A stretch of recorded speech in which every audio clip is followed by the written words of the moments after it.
The Dead Sea Scrolls in Modern Scholarship by Solomon Zeitlin. Chapter 4 Phylacteries. Some phylacteries among recent discoveries were given prominence by Professor Albright in BASOR. I think that's an abbreviation anyway, it's all capital, but anyway. The custom of putting on phylacteries among the Jews arose in ancient times. One phylactery is worn on the forehead and the other on the left arm. Phylacteries contain four sections from the Pentateuch in following order, and he gives Hebrew. The phylacteries of Babylonian Jewry and the Jewries of Egypt and Spain had different order of the Pentateuchal passages. The section, yes, Hebrew, Deuteronomy 11:13 through 21, was placed after the section of, more Hebrew, Exodus 13:11 through 16. The phylactery was the phylactery which was discovered in the cave is in accordance with those used by the Babylonian Jews. Father DeVoe says that the complete phylactery which was discovered the section of gives Hebrew Deuteronomy 11:13 through 21 followed the section of more Hebrew Exodus 13:11 through 16. The change of the order of the Pentateuchal passages was made by the Babylonian Amoraim, or more probably by the the Goim, the Geonim of Middle Ages. The question which confronts us is, how could a Babylonian phylactery of the Middle Ages be discovered in a cave near the Dead Sea? We must assume that it was placed there at some time. No question was raised as to how the phylactery came to be discovered. It was just proclaimed to be a great find, and it was stated that it was part of property belonging to men in the army at the time of the Bar Kokhba. There was a controversy between Rashai in 1030 through 1105 and his grandson Rabbinu Tam as to the order of the Pentateuchal passages to be placed in the phylacteries. Rashai followed the Palestinian custom, his grandson, the Babylonian, with the so-called discovery of a phylactery in which the Babylonian custom was accepted. It was suggested that the finds in the cave put the view of Rabbinu Tam in a new light. Archaeology, it was said, came magnificently to Rabbanu Tam's aid. Clearly, the author of this assertion was unaware of the reason for the controversy between the two sages of the Middle Ages. It was claimed that there was a difference of opinion as to the number of Pentateuchal passages placed in the phylacteries. It was maintained that in the Tanakhic period there were some who held that there should be 5 passages instead of 4. This view was based on the Mishnah Sanhedrin. The Mishnah does not speak of any group of Jews who believe that there should be 5 sections. It is a misinterpretation of the Mishnah. The said Mishnah speaks about the rebellious elder. If a member of the court opposed a Pentateuchal injunction, he was not to be considered a rebellious elder, and was not to be punished. However, if one opposed an injunction promulgated by the sages, he was so considered and therefore punished.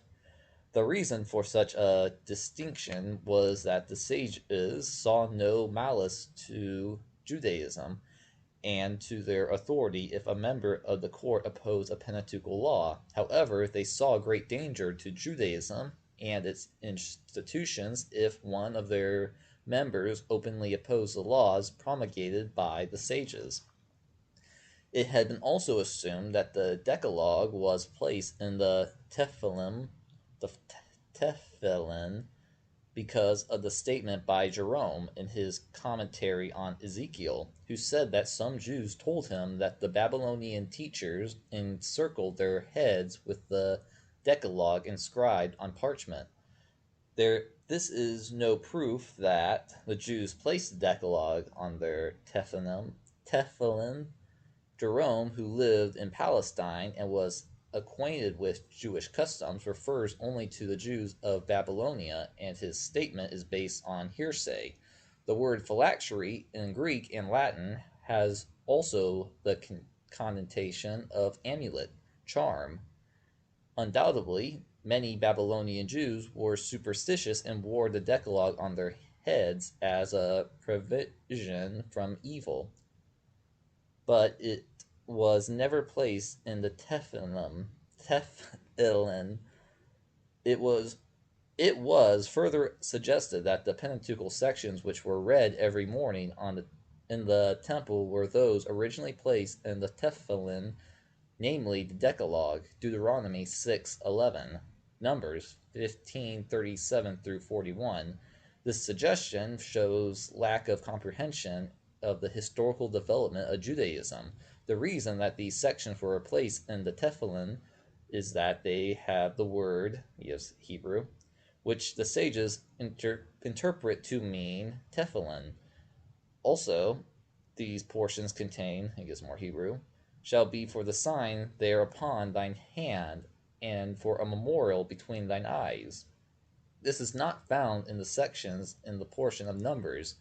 The sages could not sanction placing the Decalogue in the Tefillin because there are two versions of the Decalogue, one in Exodus and the other in Deuteronomy. There are not only discrepancies but contradictions in these versions. We are told in Exodus to, quote, remember the Sabbath, end quote, which was instituted because God, after he had created heaven and earth, rested on the seventh day, and he therefore blessed the Sabbath. The command in Deuteronomy is observe the Sabbath day, and observance there is connected with the Exodus from Egypt. No mention is made of the creation or of God's resting.